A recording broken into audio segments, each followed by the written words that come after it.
Sponsored by Rabbi Shlomi and Mirala Greenwald.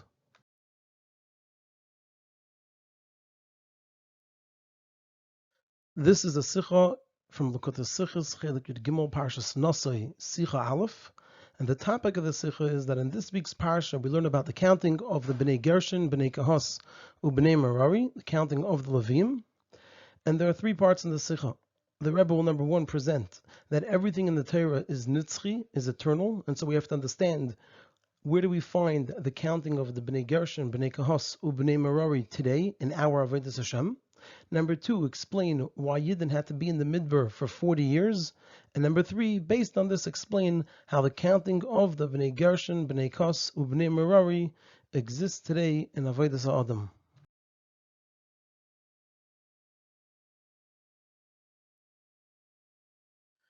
Like we spoke many times, the rule that our Torah hi nitzchis, that the Torah is eternal, is in full effect in regards to the whole Torah, every part of the Torah. Also, those things that don't exist in Gashmis in our times, they too exist now in Ruchnius, just like all parts of the Torah. And it's not just that they happen to exist in Ruchnius as a second option, but they don't have the best option, which is Gashmis. But rather, as we know that Ruchnius is the source of Gashmias, so their existence in Ruchnius is of great significance and value. And so too in regards to what's taught in our Parsha, which is the counting of the Bnei Gershon and Bnei Merari, and also the start of the counting of the Bnei Kahos at the end of the previous Parsha, which the counting also of Bnei Kahos concludes in our Parsha. So the same is true regarding the counting of the Bnei Gershon, the Bnei Merari, and the Bnei Kahos, that even though in Gashmias, it's not nitzchi, it's not eternal, because the command to count them, and also their counting, only happened once, which was in the second year after leaving Mitzrayim. But nevertheless, this idea in Ruchnius is nitzchi, it's eternal in each and every generation.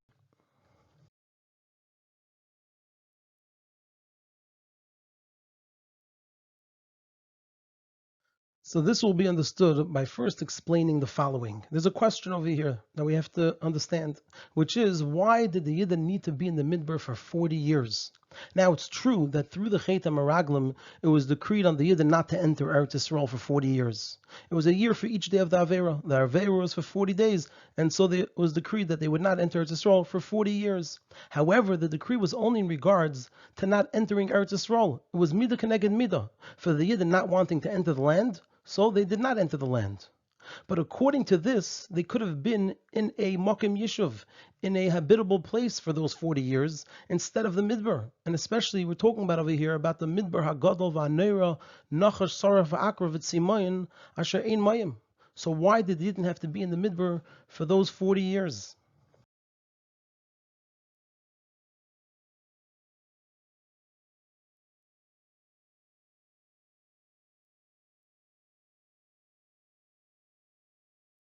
And the explanation for this, that they didn't have to be in the Midbar for 40 years, is, as is explained by the Alter Rebbe in Likutei Torah. In the beginning of our Parsha, the Alter Rebbe says, Tam Nesiyosam B'Midbar, Im HaMishkan V'Kelov, the reason the Yidden traveled in the Midbar with the Mishkan and its Kelim, it was in order to be machniya, to subdue the koyach of the nourishment of the chitzainim, of the sitra achra, of the klippa. That the sheirish, the source of their nourishment, is specifically in the Midbar, like the Alter Rebbe explains over there in the Maimer. And even more so, it wasn't just in order to be machniya koyach and nikas chitzainim. It was even more so that through their traveling in the Midbar, they were also drawing down Elikus. And in order to accomplish this, the Yidden had to be in the Midbar for 40 years. And we could see this in a very simple and clear way, in a physical way. Through the Yidden traveling in the Midbar, the Anan, the cloud, killed the snakes and scorpions, which is similar to the idea of being machni akayach nikas chitzainim. And they also transformed the Midbar to a Makim Yishuv, to a habitable place, which is like the idea of bringing down Elikus. And the way we see that they transformed it to a Makim Yishuv, to a habitable place, is because a Midbar is different than a habitable place in two aspects. Number one, people don't live there. And when the Yidden were there, so then 600,000 Yidden lived there. And number two, it's not planted. However, when the Yidden were in the Midbar, the water from the well of Miriam made grasses and trees grow to a very, very great degree. And according to all this, we can now connect this to the counting of the Levim. So this is the reason, b'pnimis hinanim, that the Levim were counted especially in connection to their avodah, to their work of carrying the Mishkan and its kelim. Because through counting them, this made them into something important, into a davar choshev. And therefore the midbar won't have an effect on them, since something which is counted is not batal. When it comes to Isser v'Heter, items that are counted, they're not batal. And so too, through counting the Yidden, they became a davar chashav, an important thing, and they're not batal. And even more, not only are they not batal, to the contrary, they had the power to transform the midbar to a makom yishuv, to a habitable place.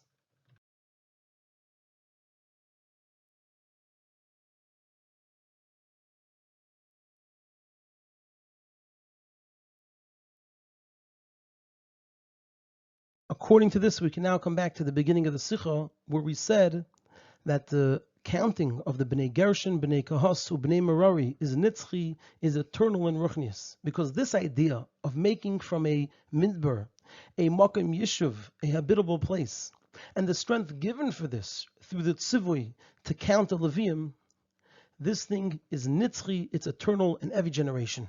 Because when a person contemplates the surroundings that they are found in, so there are times that it's such that their surroundings are a midbar, asher lo yashav adam ha'elyin sham. It's surroundings where Hashem is not found, because the people that they live amongst are not serving Hashem. And those who do know and are inspired to live according to what Hashem teaches in the Torah, but still it says, Ein tzadik ba'aretz asher yasa toiv v'lo yachta. Nobody is perfect. At the very least, what you're going to find is that a person is lacking from the level that they should be at. So according to this, the person is found in a midbar asher lo yashav adam elyon sham. It's a desert, which is desolate of adam elyon, of Hashem, because Hashem isn't there in a way of yashav, of permanence. And so then a person can fall into atzvos and yish, into sadness and despair, and leave their shluchus with aniyah ircha, their shluchus to help those who are poor beruchnis that they are living amongst. They could leave their shlichus because of this atzvos and yish and run to another place. And so to this comes the hira, to travel to the midbar and to change the midbar, just like the traveling of the Yidden in the midbar in our parsha. So just like they traveled in the midbar by the tzivui, the command of Hashem, and they transformed the midbar to a makom yishuv, to a habitable place, the same is true in regards to each and every Yid in all times. That wherever a Yid may be found, even if it's a midbar shamim, a completely desolate desert, there's no godliness there. Their being there is not chas v'shalom by chance, but rather by the shluchus of Hashem. May Hashem mitzadei gever kananu. A person's steps where a person finds themselves is planned and it's directed by Hashem. And it's in order to change the place, to change that midbar to a makom yishuv, to a habitable place for the Adam Elyon, for Hashem.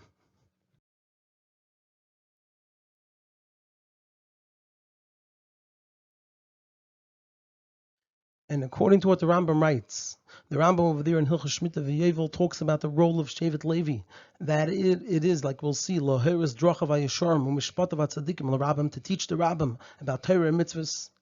So the Rambam writes afterwards, V'lo Shevet Levi Belvad, it's not Shevet Levi alone, Elo Kol Ish V'ish, but rather each and every person, Asher Nadvar Ruchay Oisei, that their spirit has that generosity, Lihibodol Lamed L'fnei Hashem L'shar Seichul, to separate and stand in front of Hashem to serve Him. Say, Yi Hashem Chalkev V'Nachalasei, Hashem will be that person's portion and heritage, K'moisha Zachal HaKayanim L'Levim, like the Kayanim and Levim received to have that role. So what this means is that each and every Yid, if they just nadvarucha isay, they have that generosity from their spirit to do this, to loheres drochav hayesharim mishpatav tzadikim l'Rabbim, to teach the Rabbim and bring them closer to Hashem, so they will be given the strength and the importance, like we said about a davar choshev that's counted from lamaila, from above, to the extent that they won't be batal. And then one will go from level to level, rise higher and higher. From Nasso Yisroish Gam, that's what it says by Bnei Gershon. It speaks about Nasso Yisroish Bnei Gershon Gam. Gam means also, which means in addition to one that's higher than them. They'll go to Nasso Yisroish, like it says about Kahos, which means Nasso Yisroish, not in addition to someone who's higher than them, but on their own. And through this strength that's given Lamaila, and the person rising higher and higher, one will have the ability to make the place that they're in, even if at first it was a midbar, into a dir lo yisbarach, through the strength that they get from above, and they become a davar choshev that's not batel, and rising from level to level, that will give a person to turn the place that they're in, which at first may have been a midbar, where Hashem wasn't found, into a dir lo yisbarach, a place where Hashem is found.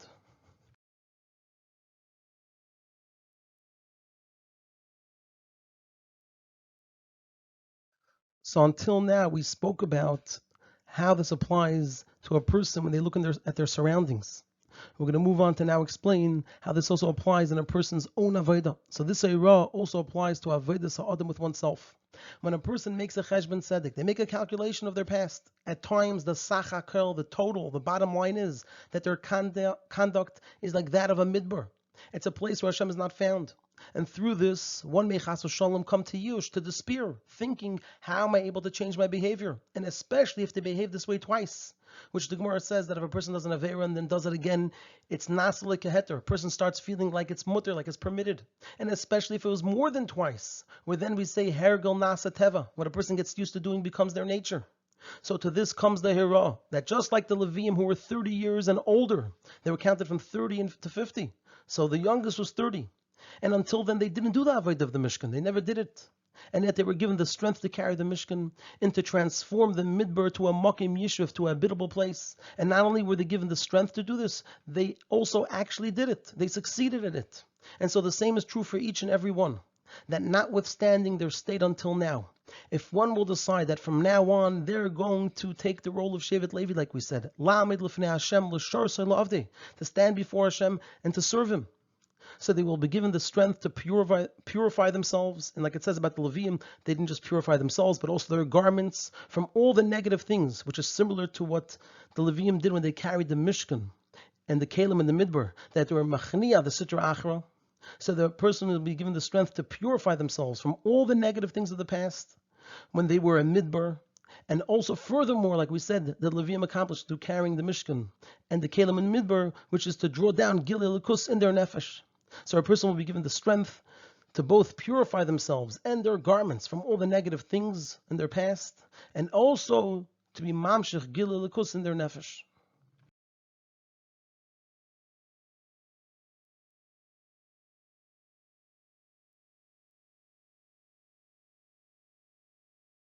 And now we're going to conclude with a point about both of these ideas of a person and their surroundings and a person with themselves, within themselves. And that is that in order that a person and their surroundings should become a dir lo yisbarach, so the avodah needs to be with both paths, both kavim of sur meira and asay toiv, similar to when a person wants to prepare a dira.